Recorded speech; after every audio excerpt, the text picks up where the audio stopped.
इस्लामाबाद के अंदर जो आप कच्ची आबादियों के लिए ऑपरेशन कर रहे हैं, आपने गरीबों के छतों को मस्मार किया, सैकड़ों की तादाद में, हजारों की तादाद में आपने लोगों को बेघर किया, उसके लिए आपका क्या प्लान है सर? इस्लामाबाद अगर कोई एक घर किसी की प्रॉपर्टी और मलकियत है और मैंने कराया है तो मैं ना सिर्फ उस बंदे को भी जवाब दूं और अल्लाह को भी जवाब दूं। एक भी घर मुझे अपनी टीम। मोहसिन नकली साहब, शर्म से डूब मरने का मकाम है आपके लिए। आपको मैं नकली कह सकता हूँ, असली तो नहीं कह सकता। जो असली और नस्ली होता है वो इस तरह की घटिया हरकतें नहीं करता।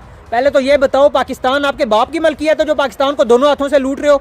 जिस डिपार्टमेंट में आप मुसल्लत होते हो, क्या उधर मेरिट पे आते हो? उस डिपार्टमेंट का जाके जनाजा निकाल देते हो? अपने गिरबान में कभी झांकते हो? गरीब के ऊपर आपको कानून की इंप्लीमेंटेशन याद आती है? अलीम खान को आपने पकड़ा है, रावी की ज़मीन पे उसने कब्जा किया हुआ है। आपको आज बताएंगे, अगर गैरत है तो ये बताएं कि कौन सी कोर्ट में उसके खिलाफ केस चल रहा है। आज तक आपने उसे पकड़ा है? कितनी रिकवरी की है ज़मीन की? नहीं ना की तो गैरत नहीं है, आप बेगैरत हैं। फिर ये बात क्लियर हो चुकी है कि आप बेगैरत हैं, आपसे बड़ा बेगैरत है ही कोई नहीं। फिर जब यही औरतें जिनके आप घर गिराते हो ये कहते हैं हमें भारत भेज दो, यहाँ पे मैं इंसाफ नहीं मिल रहा, फिर आप इन पर गद्दारी के फतवे लगाते हो। गद्दारी के फतवे आप पे लगते हैं, आप मजबूर करते हो इन लोगों को इस तरह करने पे। सबसे बड़े लानती आप हो।